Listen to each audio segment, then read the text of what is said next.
Snow Crash. Chapter 13. The Nipponese businessman lies cut in segments on the Black Sun's floor. Surprisingly, he looks so real when he's in one piece. No flesh, blood, or organs are visible through the new cross-sections that Hero's sword made through his body. He's nothing more than a thin shell of epidermis, an incredibly complex inflatable doll. But the air doesn't rush out of him. He fails to collapse, and you can look into the aperture of a sword cut and see, instead of bones and meat, the back of the skin on the other side. It breaks the metaphor. The Avatar isn't acting like a real body. It reminds all the Black Sun's patrons that they are living in a fantasy world, and people hate to be reminded of this. When Hero wrote the Black Sun's sword-fighting algorithm, code that was later picked up and adopted by the entire metaverse, he discovered that there was no good way to handle the aftermath. Avatars aren't supposed to die. They're not supposed to fall apart. The creators of the metaverse had not been morbid enough to foresee a demand for this kind of thing. But the whole point of a sword fight is to cut someone up and kill them. So Hero had to kludge something together in order that the metaverse would not, over time, become littered with inert, dismembered avatars that never decayed. So the first thing that happens when someone loses a sword fight is that his computer gets disconnected from the global network that is the metaverse. He gets chucked right out of the system. It's the closest simulation of death that the metaverse can offer, but all it really does is cause the user a lot of annoyance. Furthermore, the user finds that he can't get back into the metaverse for a few minutes. He can't just log back on. This is because his avatar, dismembered, is still in the metaverse, and it's a rule that your avatar can't exist in two places at once. So the user can't get back in until his avatar has been disposed of. Disposal of hacked-up avatars is taken care of by graveyard daemons, a new metaverse feature that Hero had to invent. They're small, lithe persons, swathed in black, like ninjas, not even their eyes showing. They are quiet and efficient. Even as Hero is stepping back from the hacked-up body of his former opponent, they are emerging from invisible trapdoors in the Black Sun's floor, climbing up out of the netherworld, converging on the fallen businessman. Within seconds, they have stashed the body parts into black bags. Then they climb back down through their secret trapdoors and vanish into hidden tunnels beneath the Black Sun's floor. A couple of curious patrons try to follow them, try to pry open the trapdoors, but their avatar's fingers find nothing but smooth, matte black. The tunnel system is accessible only to the graveyard daemons, and incidentally to Hero, but he rarely uses it. The graveyard daemons will take the avatar to the Pyre, an eternal underground bonfire beneath the center of the Black Sun, and burn it. As soon as the flames consume the avatar, it will vanish from the metaverse, and then its owner will be able to sign on as usual, creating a new avatar to run around in. But, hopefully, he will be more cautious and polite the next time around. Hero looks up into the circle of applauding, whistling, and cheering avatars, and notes that they are fading out. The entire Black Sun now looks like it is being projected on gauze. On the other side of that gauze, bright lights shine through, overwhelming the image. Then it disappears entirely. He peels off his goggles and finds himself standing in the parking lot of the U-Store-It, holding a naked katana. The sun has just gone down. A couple of dozen people are standing around him at a great distance, shielding themselves behind parked cars, awaiting his next move. Most of them look pretty scared, but a few of them are just plain excited. Vitaly Chernobyl is standing in the open door of their 20 by 30. His hairdo is backlit. It has been petrified by means of egg whites and other proteins. These substances refract the light and throw off tiny little spectral fragments, a cluster-bombed rainbow. Right now, a miniature image of the Black Sun is being projected onto Vitaly's ass by Hero's computer. He's rocking unsteadily from foot to foot, as though standing on both of them at the same time is too complicated to deal with this early in the day, and he hasn't decided which one to use yet. "You're blocking me," Hero says. "It's time to go," Vitaly says. "You're telling me it's time to go? I've been waiting for you to wake up for an hour." As Hero approaches, Vitaly watches his sword uncertainly.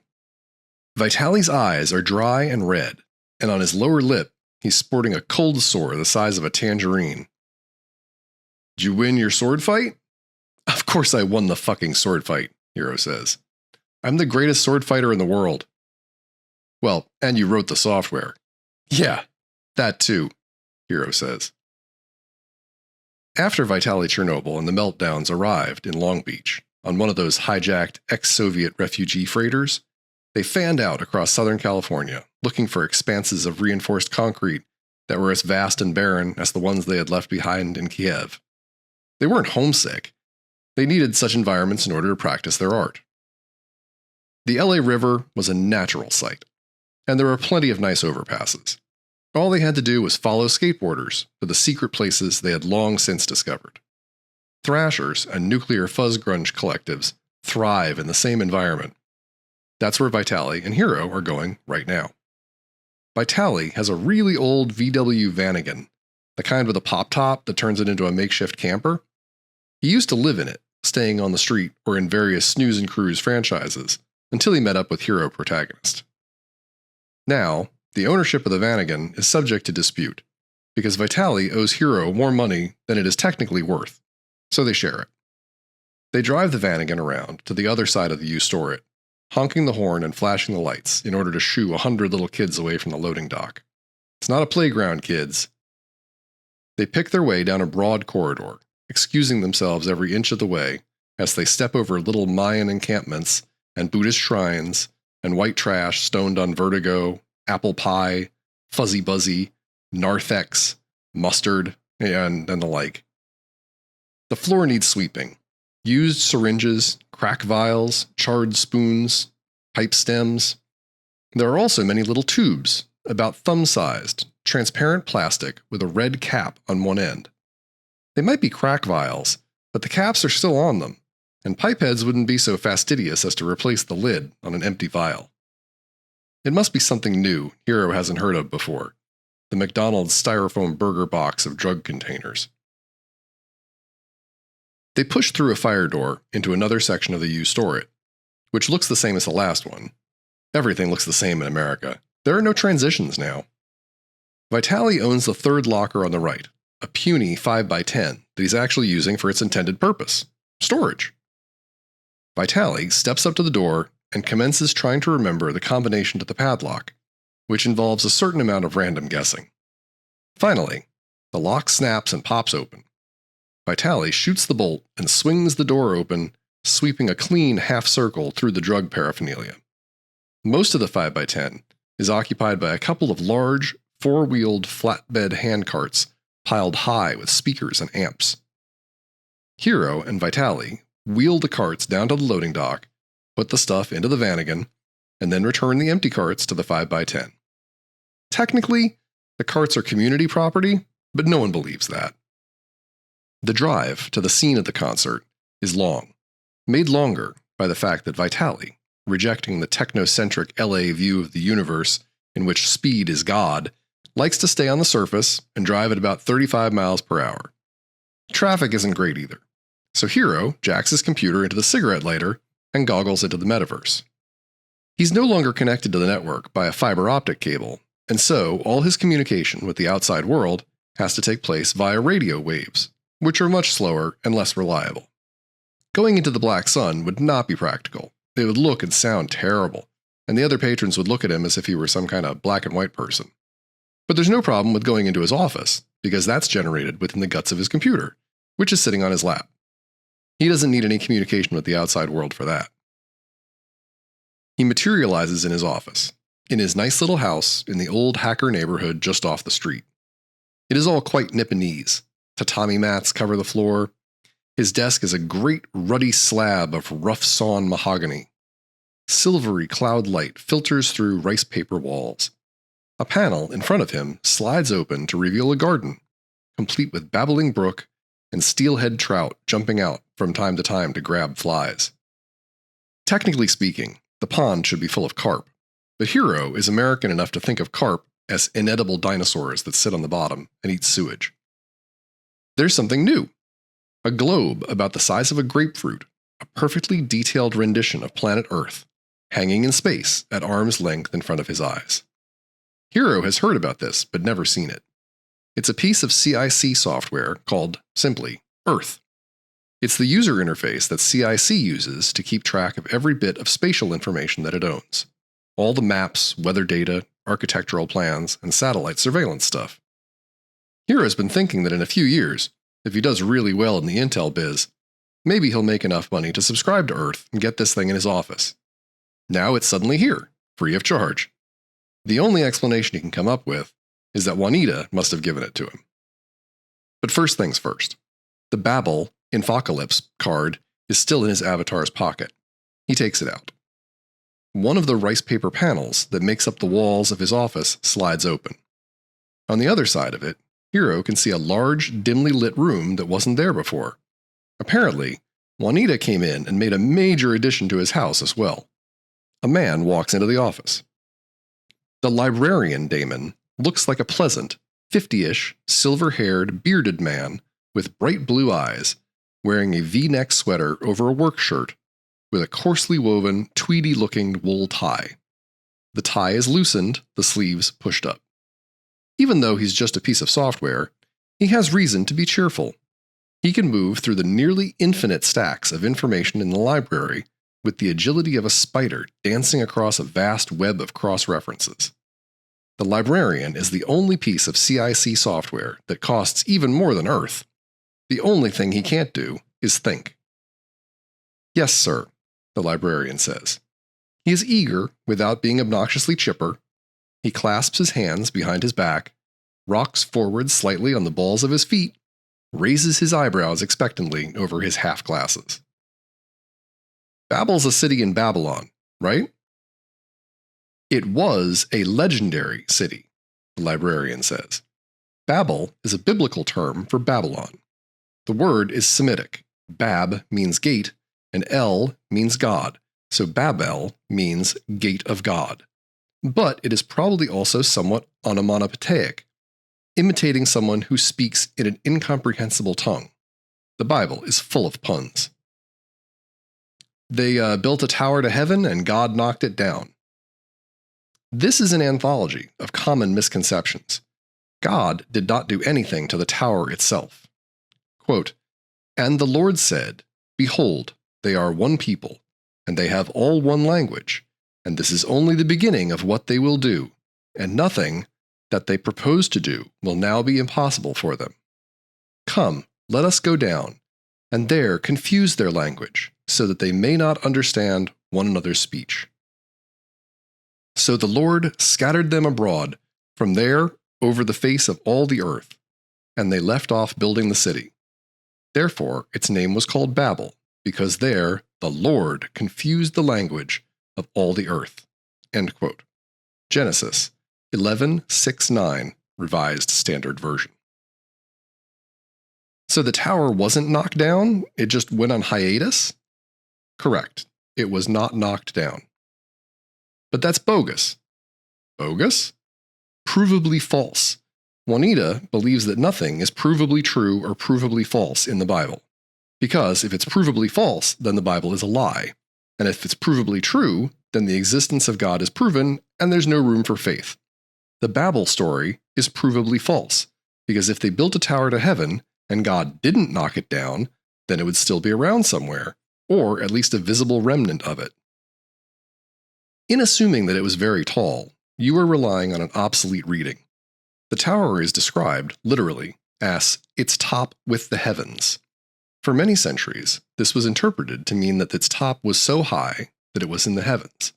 But, in the last century or so, as actual Babylonian ziggurats have been excavated, astrological diagrams, pictures of the heavens, have been found inscribed into their tops. Oh, okay. So the real story is that a tower was built with heavenly diagrams carved into its top, which is far more plausible than a tower that reaches to the heavens. More than plausible, the librarian reminds him. Such structures have actually been found. Anyway, you're saying that when God got angry and came down on them, the tower itself wasn't affected. But they had to stop building the tower Because of an informational disaster, they couldn't talk to each other.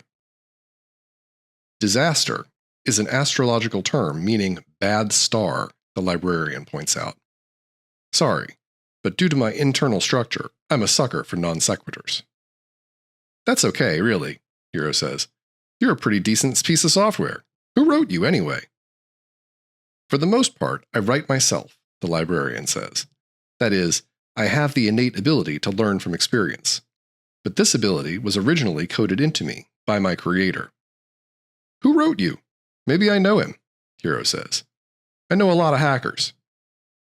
I was not coded by a professional hacker, per se, but by a researcher at the Library of Congress who taught himself how to code, the librarian says. He devoted himself to the common problem of sifting through vast amounts of irrelevant detail in order to find significant gems of information. His name was Dr. Emmanuel Lagos. I've heard the name, Hiro says. So he was kind of a meta-librarian? That's funny.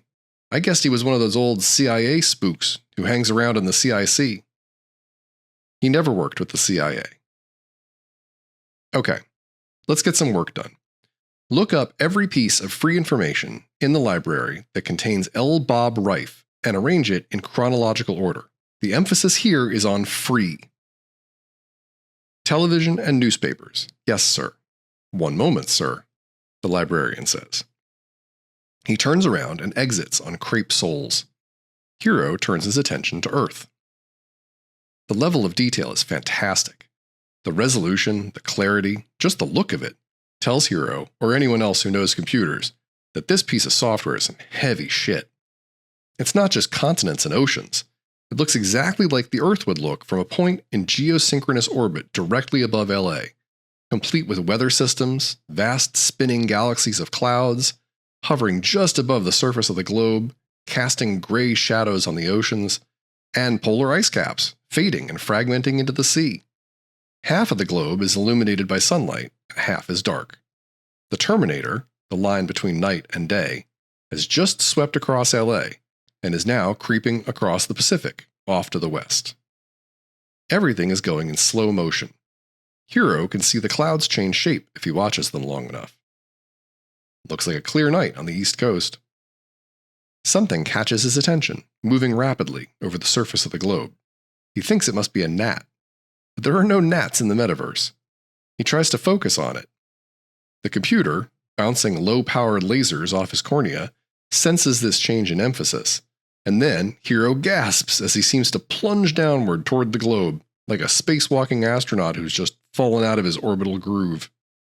When he finally gets it under control, he's just a few hundred miles above the Earth, looking down at a solid bank of clouds, and he can see the gnat gliding along below him. It's a low-flying CIC satellite, swinging north to south in a polar orbit. Your information, sir, the librarian says. Hiro startles and glances up. Earth swings down and out of his field of view, and there is the librarian, standing in front of the desk, holding out a hypercard. Like any librarian in reality, this daemon can move around without audible footfalls. Can you please make a little more noise when you walk? I'm easily startled, Hiro says. It is done, sir. My apologies. Hiro reaches out for the hypercard. The librarian takes half a step forward and leans toward him. This time, his foot makes a soft noise on the tatami mat, and Hiro can hear the white noise of his trousers sliding over his leg. Hiro takes the hypercard and looks at it. The front is labeled, Results of Library Search on Rife, Lawrence Robert, 1948 to present. He flips the card over. The back is divided into several dozen fingernail-sized icons. Some of them are little snapshots of the front pages of newspapers.